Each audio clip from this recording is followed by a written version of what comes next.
আসসালামু আলাইকুম ভিউয়ার্স। আপনারা আমার আগের ভিডিওটিতে দেখেছিলেন যে কিভাবে আমি আমার টেলিস্কোপটি বানিয়েছিলাম। যেহেতু টেলিস্কোপের জুম বেশি হলে ফিল্ড অফ ভিউ আরও বেশি ছোট হয়ে যায়, তাই বেশি জুম থাকা অবস্থায় আমার টেলিস্কোপটিতে আগের পদ্ধতিতে ফোকাসিং করাটা ঝামেলার ছিল। সামান্য নড়াচড়াতে অবজেক্ট এদিক ওদিক নড়ে যেত। তাই আমি আমার টেলিস্কোপের ফোকাসিং স্মুথ করার জন্য একটা ফোকাসার কিনতে চেয়েছিলাম। যেহেতু আলি এক্সপ্রেসে নর্মালি একটা ফোকাসার আনানোর জন্য 2000 থেকে 2500 টাকা এবং সাথে প্রায় 15 থেকে 20 দিনের মতো সময় প্রয়োজন হয়, তাই আমি বাসাতেই ফোকাসার বানিয়ে নিয়েছি, যেটা খুব সুন্দরভাবেই কাজ করছে।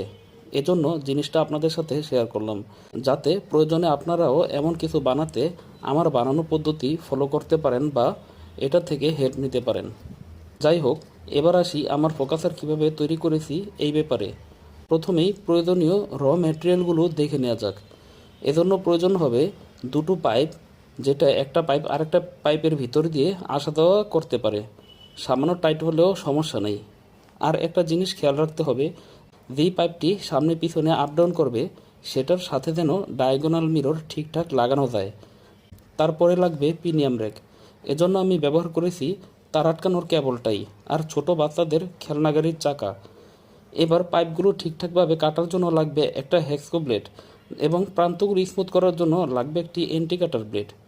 এসব ভালোভাবে লাগানোর জন্য লাগবে সুপার গ্লু, এবং কিছু জায়গায় সুপার গ্লু লাগানোর আগে সুন্দর মতো বেঁধে নেওয়ার জন্য আমি সুতা ব্যবহার করেছি, যাতে এটা আরও মজবুত হয়। শুরুতেই আপ ডাউন করার পাইপটা মাপ মতো কাটতে হবে, তবে খেয়াল রাখতে হবে টুকরা যাতে বেশি বড় না হয়, তাহলে লাইট ব্লক হয়ে যাবে। আর টুকরা বেশি ছোট হলেও সমস্যা হবে, তাতে আপ ডাউন করার জন্য পর্যাপ্ত জায়গা থাকবে না। এবার এই পাইপগুলোর উপর সুন্দরভাবে কেবলটাই লাগিয়ে দিতে হবে।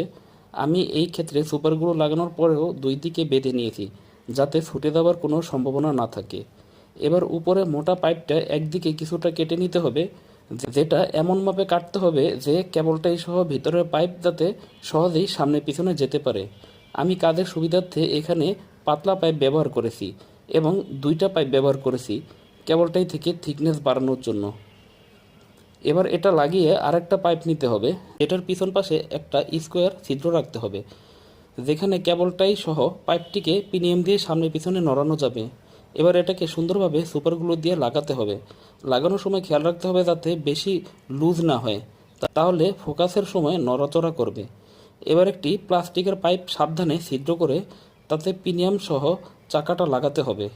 এটা কেবলটাই সহ কাঠামোর উপর বসিয়ে সুতা দিয়ে বেঁধে তাতে সুপারগুলো ঢেলে আরও শক্তভাবে লাগাতে হবে। তাহলেই ফোকাসার রেডি। ভিডিও ভালো লাগলে লাইক করবেন। কোনো কিছু জানার থাকলে কমেন্টসে জিজ্ঞাসা করতে পারেন, আমি চেষ্টা করব হেল্প করার জন্য। এই ধরনের ভিডিও চাইলে আপনারা আমার চ্যানেলটি সাবস্ক্রাইব করতে পারেন।